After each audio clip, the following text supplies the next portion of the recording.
செயற்கை கருத்தரிப்பு மையத்துக்கு போகிற சுச்சுவேஷன் இப்போ இருக்கிற காலகட்டத்தில் ஏன் வருதுன்னு கேட்டிங்கன்னா, இப்போ இந்த 15 வருஷத்துலேருந்து 20 வருஷத்துக்குள்ளே தான் நாப்கின் ஒன்று நமக்குள்ளே வந்தது. அதுக்கு முன்னாடி நம்ம தாத்தா, பாட்டி, தாத்தா காலத்தில், பாட்டி காலத்தில் வாழ்கிறப்பெல்லாம் துணி யூஸ் பண்ணாங்க. கிளாத் யூஸ் பண்ணாங்க. உங்களுக்கு அதில் வந்து பாக்டீரியா உள்ளே போகும், கெமிக்கல் உள்ளே போகாது. ஆனால் இப்போ இருக்கிற இதில் யாருமே வந்து அவசர உலகத்தில் யாரும் துணி யூஸ் பண்ணுறதில்ல. நான் ஒரு ஸ்கூலோ, காலேஜோ, ஆஃபீஸ்க்கோ போய் கேட்பேன். இப்போ யாராவது ஒரு நாளாவது துணி யூஸ் பண்ணுறீங்களா? வீட்டில் இருக்கிறப்ப யாராவது யூஸ் பண்ணுறீங்களா? யாரும் யூஸ் பண்ணுறதில்ல. என்ன காரணம் அப்படின்னு கேட்டால், யூஸ் பண்ண தெரியல ஒன்று. இன்னொன்று ஈஸியாக யூஸ் பண்ணி தூக்கி போட்டுடலாம் அப்படின்றத ஒரு மைண்ட் செட்டுக்கு வந்துட்டாங்க.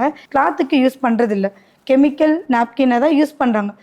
நிறையா பேருக்கு தெரியுது, நான் யூஸ் பண்ணுறது எனக்கு பிரச்சனையாக இருக்குன்னு தெரியுது.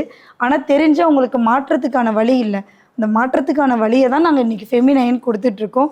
அவங்களுக்கு அவேர்னஸ் கொடுக்குறோம். இதை யூஸ் பண்ணுறதுனால இந்த ப்ராப்ளம்லாம் உங்களுக்கு க்யூர் ஆகுது.